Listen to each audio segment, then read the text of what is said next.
Le mardi 10 août 2021 au Burkina Faso, deux djihadistes auteurs d'une attaque en 2018 contre une école du nord du pays ont été condamnés à 20 ans de prison par la justice burkinabé et devront verser 4 millions de francs CFA en termes de dommages et intérêts. Ce jugement, selon les autorités du pays, est le premier d'une série de 10 dossiers liés aux actes de terrorisme dans ce pays d'Afrique de l'Ouest. Voilà, c'est une avancée notable dans la répression des actes terroristes dans l'espace sahélien. On se rappelle bien que beaucoup d'États, bien souvent, des terroristes sont appréhendés dans le cadre des opérations militaires, mais rarement vous avez des procès officiels, car bien souvent ces terroristes sont utilisés comme étant des monnaies d'échange dans le cas des prises d'otages. Donc le Burkina Faso vient de donner l'exemple dans une sous-région où de plus en plus les actes terroristes sont encore moins réprimés au plan judiciaire.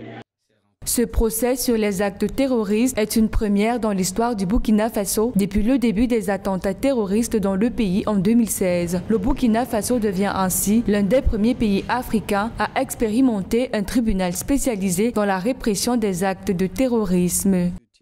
C'est une forme juridictionnelle qui demande beaucoup d'efforts et de compétences à travers la documentation des moyens de preuve, à travers les écoutes satellitaires, à travers les échanges. Donc il faut une juridiction tout à fait spécialisée dans ce cadre-là qui va permettre de renforcer la répression, notamment des attaques tout à fait terroristes.